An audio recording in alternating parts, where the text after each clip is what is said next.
सबसे पहली खबर जालौन से। लगातार बारिश की वजह से तहसीलदार आवास की दीवार यहां पर गिर गई है। दीवार गिरने की वजह से पास में खड़ा हुआ ठेला और ई रिक्शा मलबे की चपेट में आ गया। राहत की बात यह रही कि हादसे के वक्त वहां पर कोई मौजूद नहीं था, जिससे बड़ा हादसा टल गया।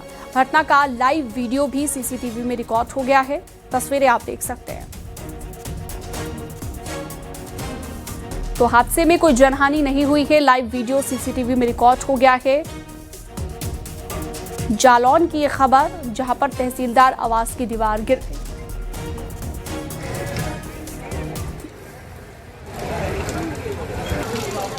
आगरा के थाना खेरागढ़ क्षेत्र में 13 साल की बच्ची अचानक से तालाब में गिर गई। हादसा उस वक्त हुआ जब बच्ची तालाब के किनारे से जा रही थी।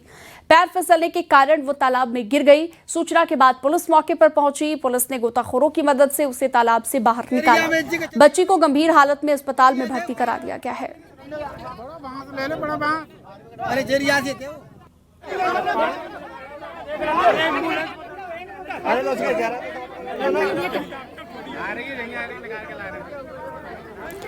तो देख सकते हैं ये तस्वीर, बच्ची को अस्पताल में भर्ती कराया गया गंभीर हालत में। आगरा की ये खबर है, जहां पर तालाब में गिरी है एक 13 साल की बच्ची, जिसको गोताखोरों की मदद से बाहर निकाला गया और उसके बाद हॉस्पिटलाइज्ड किया गया। पैर फिसलने की वजह से यह हादसा हुआ बताया जा रहा है।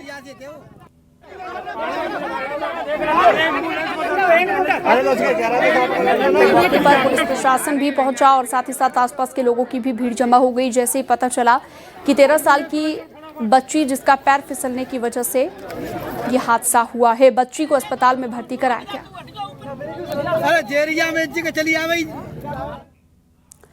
फतेहपुर में 12वीं के छात्र की संदिग्ध हालत में मौत हो गई है। घटना थाना कोतवाली के हरिहरगंज इलाके की है। एग्जाम के दौरान नकल करने पर तेजस उर्फ यशु को पीटने का आरोप लगा है। इतना ही नहीं, नकल के आरोप में तेजस पर 1500 रुपए जुर्माना लगाया गया और 15 दिन के लिए स्कूल से रेस्टिगेट भी किया गया था। स्कूल से घर लौटते वक्त तेजस सौरा के पास हाईवे के किनारे बेहोशी की हालत में मिला। कानपुर ले जाते वक्त उसकी रास्ते में ही मौत हो गई। तेजस सरस्वती बाल मंदिर इंटर कॉलेज शिवपुरम में 12वीं का छात्र था। परिजनों ने स्कूल प्रबंधन पर आरोप लगाते हुए कार्रवाई की मांग की है। पुलिस मामले की जांच पड़ताल में जुटी हुई है।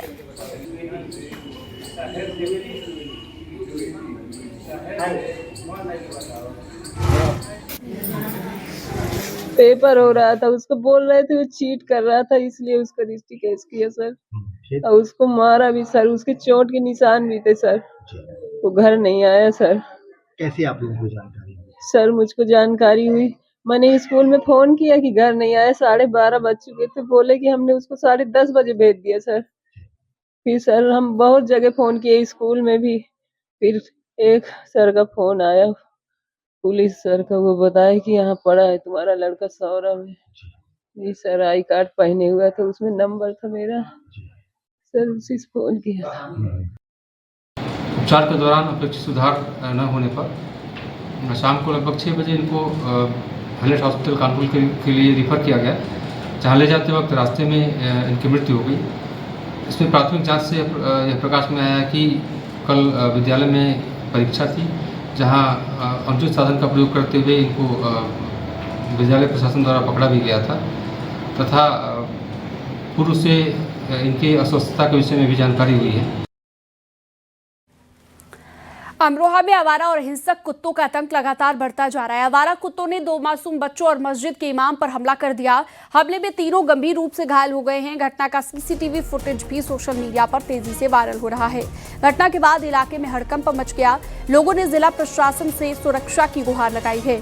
लोगों ने हिंसक कुत्तों को पकड़ने के लिए अभियान को चलाने की भी मांग की है।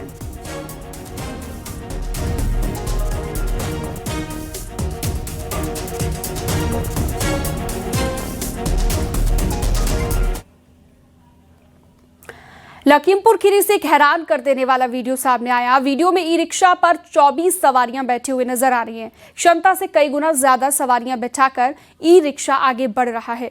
वायरल वीडियो निघासन खेरवा मार्ग का बताया जा रहा है।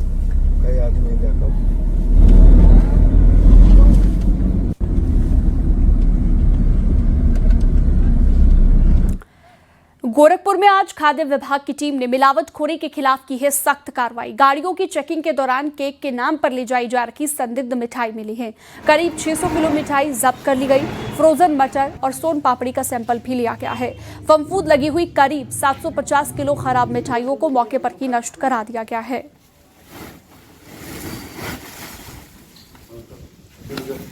यहाँ से कुसमी की तरफ जा रहा था, उसको रोक के निरीक्षण किया गया।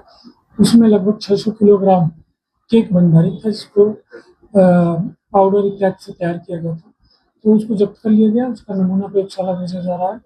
इसके साथ साथ दूसरी जो है कार्रवाई में वहाँ पे 2 नमूने एकत्र किए गए हैं मिठाइयों के, और लगभग आपका 2.5 कुंटल जो है वो मिठाई मौके पे नष्ट कराई गई, जिसमें फफूंद लगा हुआ था।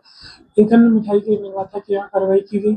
वहाँ जो है 5 कुंटल मिठाई जो है जो फफूंद लगी थी नष्ट कराया गया। वहाँ से भी नमूने भरे गए। और अगली खबर झांसी से। सुखनई नदी के तेज बहाव में फंसे 4 मछुआरे। बारिश की वजह से नदी का जलस्तर बढ़ने से यह हादसा हुआ है। मछली पकड़ने के लिए गए 4 मछुआरे तेज बहाव में फंस गए और प्रशासन और फायर ब्रिगेड की टीम मौके पर पहुंच गई। 4 मछुआरों को निकालने के लिए रेस्क्यू ऑपरेशन जारी है।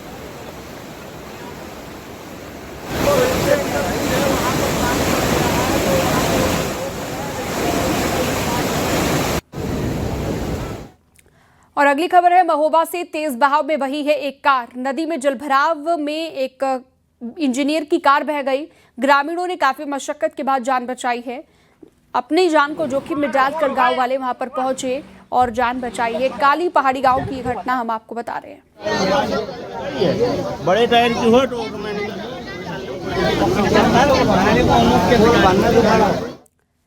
महोबा के कुलपहाड़ कस्बे में लगातार 6 घंटे की मूसलाधार बारिश ने तबाही मचा दी है। निकासी की सही व्यवस्था न होने से झांसी मिर्जापुर हाईवे आधा किलोमीटर तक जलमग्न हो गया।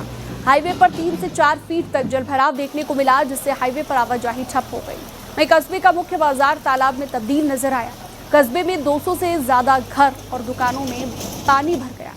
कई और रिहायशी इलाकों में भी पानी भरने की वजह से जनजीवन अस्त व्यस्त है।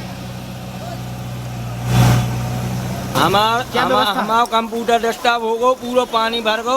हाँ। पूरी दुकान में 2 फुट पानी बढ़ गो। हाँ। और हमारा प्रिंटर डेस्कटॉप हो गो और मोबाइल के कवर आवाज सब डाटा केबल सब नुकसान हो गो। हाँ। ऐसे हालात हैं जैसे कि पानी तालाब भर गया हो। हाँ। सभी जगह पे। हाँ। मकान गिर रहे हैं और नाली छोटी सी बनी हुई है। दुकानों में पानी बढ़ रहा है। और फिर इस बार हम लोग परेशान हो गए। पूरा त्योहार नष्ट हो गया हम लोग। बरसात के पहले जल निकासी के लिए नगर पंचायत ने कोई व्यवस्था नहीं करी। कोई व्यवस्था नहीं है। क्या जल निकासी आप देख तो रहे हैं। दिखा दो यहाँ पे मीडिया वालों को सब लोग इसमें कि बाजार की गली है कि ये तालाब। नेपाल और तिब्बत में भीषण तबाही के बाद वृंदावन में अखंड महामृत्युंजय जाप किया जा रहा है। मृत आत्माओं की शांति और पीड़ितों की सुरक्षा के लिए 21 ब्राह्मणों का जाप शुरू किया गया है। अनुष्ठान के माध्यम से मलबे में दबे हुए लोगों को सुरक्षित निकालने और तटीय इलाकों में रहने वाले लोगों की सुरक्षा की भी प्रार्थना की जा रही है। इस जाप का आयोजन आचार्य रामविलास चतुर्वेदी के नेतृत्व में आनंद वाटिका में किया गया है। नेपाल में आई यह भयावह प्राकृतिक त्रासदी से जितने भी लोग इसमें ग्रसित हुए हैं, भगवान उनको सुरक्षित बाहर निकाले तथा जितने भी लोगों को जनहानि धनहानि का सामना करना पड़ रहा है, भगवान उन सभी को सामर्थ्य प्रदान करे तथा जितने भी लोगों ने इस त्रासदी में अपने जीवन को गंवाया है, भगवान पशुपतिनाथ उनको सद्गति प्रदान करे। कानपुर जीआरपी ने खोए हुए और चोरी हुए 611 मोबाइल रिकवर कर लिए हैं। इन मोबाइल की कीमत करीब 2.5 करोड़ रुपए है। ऑपरेशन मुस्कान के तहत स्पेशल ऑपरेशन टीम ने उत्तर प्रदेश समेत 5 प्रदेशों में छापेमारी कर इन मोबाइलों को रिकवर किया है। करीब 6 महीने के ऑपरेशन के बाद रिकवर किए गए मोबाइल को उनके मालिकों को वापस लौटाया गया है। जिन लोगों के खोए हुए मोबाइल वापस मिले, उन्होंने जीआरपी का शुक्रिया अदा किया। जीआरपी कानपुर द्वारा लगभग 611 जो गुमशुदा मोबाइल थे जो खो गए थे, उनको बरामद किया गया है। और ये पिछले 6-7 महीनों की हमारी मेहनत है और इसमें करीब हमारी 27 टीमें लगी हुई थी, जिसमें अधिकांशतः फोन जो है जो हम लोगों ने रिकवर किए हैं वो यूपी है, यूपी के बाहर के भी हैं, बिहार, झारखंड एवं यहाँ तक कि महाराष्ट्र तक से हम लोगों ने मोबाइल रिकवर किए हैं। और यहाँ पर प्राप्त करने के बाद जो सामान्य व्यक्ति हैं जिनके मोबाइल आज उनको मिले हैं, उन्होंने काफी प्रसन्नता व्यक्त की है। यात्रा के दौरान यात्रियों के खोए हुए मोबाइलों को जीआरपी ने रिकवर करके दिया। 600 से ज्यादा मोबाइल रिकवर हुए हैं। 2.5 करोड़ की कीमत के बताए जा रहे हैं। जो डिस्प्ले देख सकते हैं जिन मोबाइल के लगे हुए हैं सब एंड्रॉइड फोन है। एसपी रेलवे यहाँ खुद पहुंचे हैं और हर उस व्यक्ति को ये मोबाइल दे रहे हैं जिनके मोबाइल खोए। 17 से ज्यादा टीमें उत्तर प्रदेश, बिहार, झारखंड के लिए यहाँ से रवाना की गई थी। 6 महीने के अंतराल पर ये मोबाइल बरामद करके दिए और जिन लोगों को ये मोबाइल मिले निश्चित तौर पर उनके चेहरे की खुशी देखने बनती है। और ऐसे में अगर पुलिस के अधिकारियों की माने तो अभियान जारी रहेगा, क्योंकि अभी तक सिर्फ ये 6 महीने में 2.5 करोड़ के मोबाइल खोए और ये टीम लगातार अभी भी छापेमारी कर रही है। आशीष पांडे के साथ अमित गंजू, न्यूज़ 18 कानपुर। यूपी में मेधावी छात्राओं को योगी सरकार स्कूटी देने जा रही है। अक्टूबर-नवंबर में छात्राओं को स्कूटी मिलेगी और 50,000 मेधावी छात्राओं को सरकार स्कूटी देगी। रानी लक्ष्मीबाई स्कूटी योजना के तहत सरकार ने स्कूटी देने का ये ऐलान किया है। दरअसल बीजेपी के लोक कल्याण संकल्प पत्र के वादे को पूरा करने के लिए सरकार लगातार जुटी हुई है। आपको बता दें, हाल ही में योगी सरकार की कैबिनेट की बैठक में मेधावी छात्रों को स्कूटी देने का फैसला लिया गया था। इस योजना के तहत 2025-26 सेशन में ग्रेजुएशन पास करने वाली टॉप 5% छात्राओं को मुफ्त में स्कूटी दी जाएगी। स्कूटी के साथ ISI मार्का हेलमेट भी मिलेगा, इंश्योरेंस, रजिस्ट्रेशन और 4 लीटर पेट्रोल भी मुफ्त मिलेगा। इस योजना का मकसद है बेटियों की उच्च शिक्षा को बढ़ावा देना, ड्रॉप आउट दर को कम करना और उन्हें आत्मनिर्भर बनाना।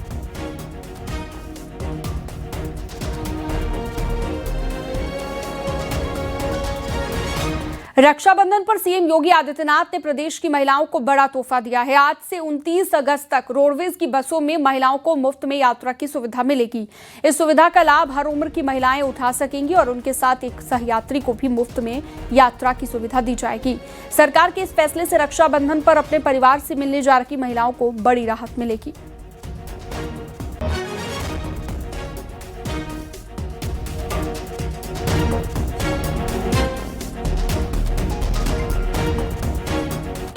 यूपी में स्टार्टअप्स को बढ़ावा देने के लिए सीएम योगी ने नई स्टार्टअप नीति 2026 को लॉन्च किया है। लोक भवन में यूपी स्टार्टअप इकोसिस्टम इवेंट 2026 में नई स्टार्टअप नीति को लॉन्च किया गया है। इस मौके पर सीएम योगी ने पिछली सरकार को आड़े हाथ लिया और कहा कि 2017 से पहले प्रदेश में अव्यवस्था का वातावरण था। उस दौर में यूपी के लोगों को शक की निगाह से देखा जाता था। रिपोर्ट आपको दिखाते हैं।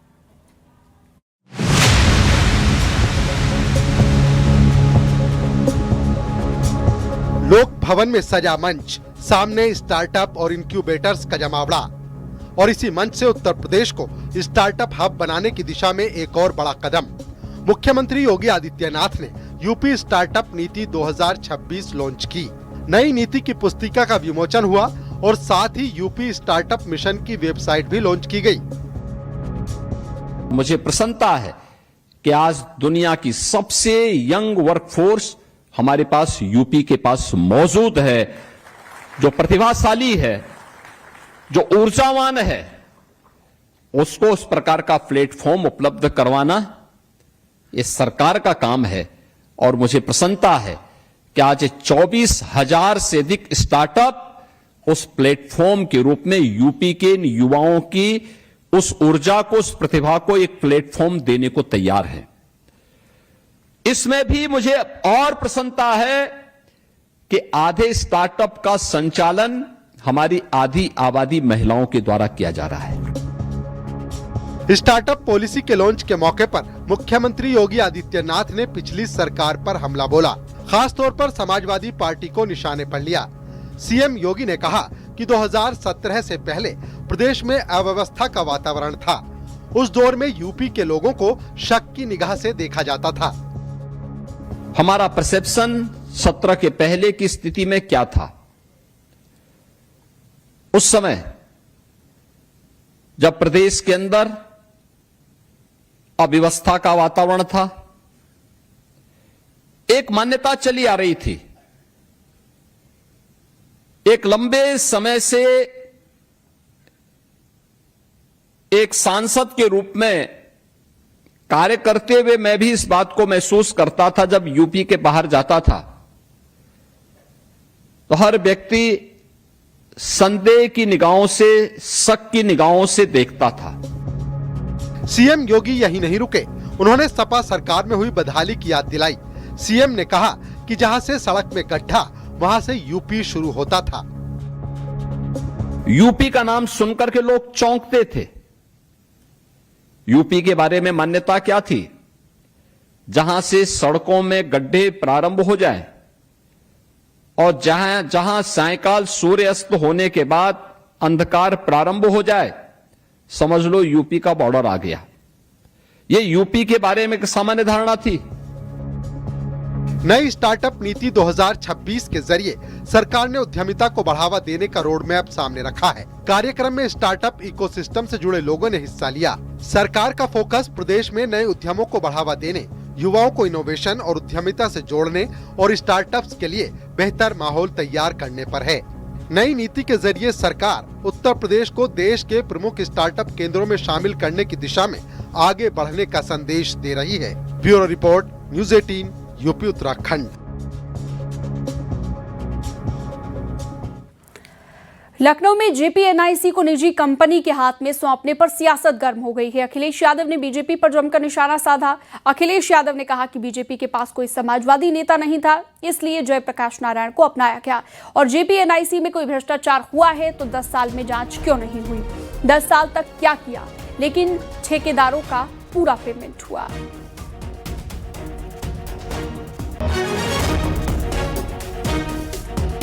जो ठेकेदार थे उनको पूरा पेमेंट किया गया है, पूरा पेमेंट हुआ है उनको। न केवल मुख्य ठेकेदार का पेमेंट हुआ है, बल्कि और जिन लोगों ने ठेकेदारी की, काम पूरा हुआ है कि नहीं हुआ है, उसकी जांच हुई है कि नहीं हुई है। जो काम का भुगतान हुआ है वो काम पूरा हुआ कि नहीं हुआ, उनसे लिखवा लिया गया है कि हमने काम पूरा किया और भविष्य में हम कोर्ट में नहीं जाएंगे, ना आपके खिलाफ जांच की कोई दरखास्त देंगे। मल्लिकार्जुन खड़गे ने पीएम मोदी को चिट्ठी लिखी। परिसीमन को लेकर खड़गे ने पीएम मोदी को पत्र लिखा है। परिसीमन पर सर्वदलीय बैठक होनी चाहिए, ये मल्लिकार्जुन खड़गे ने लिखा है। लोकसभा के सदस्यों की संख्या न बढ़ाई जाए, अगले 25 सालों तक सदस्यों की संख्या को 543 रखा जाए, ये भी अपील की गई।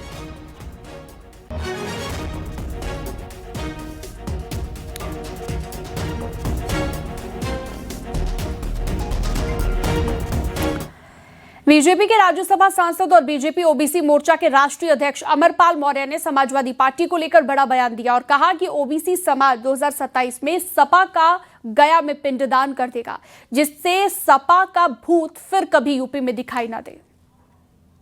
2027 का पिछड़े और अति पिछड़े वर्ग के उत्तर प्रदेश के लोगों का संकल्प है कि गया जी में ले जा करके इनका समाजवादी पार्टी का पूरा पिंडदान करके छोड़ेंगे, ताकि उत्तर प्रदेश में इनका भूत भी दिखाई न दे। ग्रेटर नोएडा अथॉरिटी बोर्ड का बड़ा फैसला, किसानों को दिया गया है बड़ा तोहफा। मौजूदा मुआवजा दर को बढ़ा दिया गया है, 55.5% की बढ़ोतरी की गई है, वृद्धि की गई है। मुआवजा राशि 4,125 रुपए से बढ़ाकर 6,415 रुपए प्रति वर्ग मीटर मंजूर की गई है। 10 साल के बाद 6% आबादी भूखंड देने का प्रावधान भी लागू किया गया।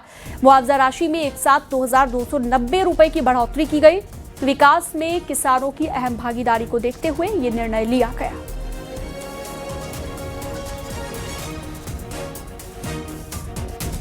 किसानों से खरीदी जा रही भूमि के दर में भारी बढ़ोतरी की गई है। पूर्व में यह दर 4,125 थी, जिसको बढ़ा करके अब 6,415 रुपया कर दिया गया है। इस प्रकार से यह दर लगभग 55% की वृद्धि की गई है। इसके साथ ही पिछले 10 वर्षों से जो आबादी भूखंड की व्यवस्था समाप्त थी, उसको पुनः लागू कर दिया गया है। 6% आबादी भूखंड भी अब किसानों को उपलब्ध कराया जाएगा। अमेठी में रक्षाबंधन को देखते हुए प्रशासन ने महिलाओं की सुरक्षा के लिए खास तैयारियां की हैं। एसपी ने जिले की सुरक्षा को लेकर कड़े निर्देश भी जारी कर दिए हैं। भीड़भाड़ वाले इलाकों में भारी पुलिस बल तैनात किया गया है। बाजारों और बस स्टेशनों पर महिला पुलिसकर्मियों की भी तैनाती कर दी गई है।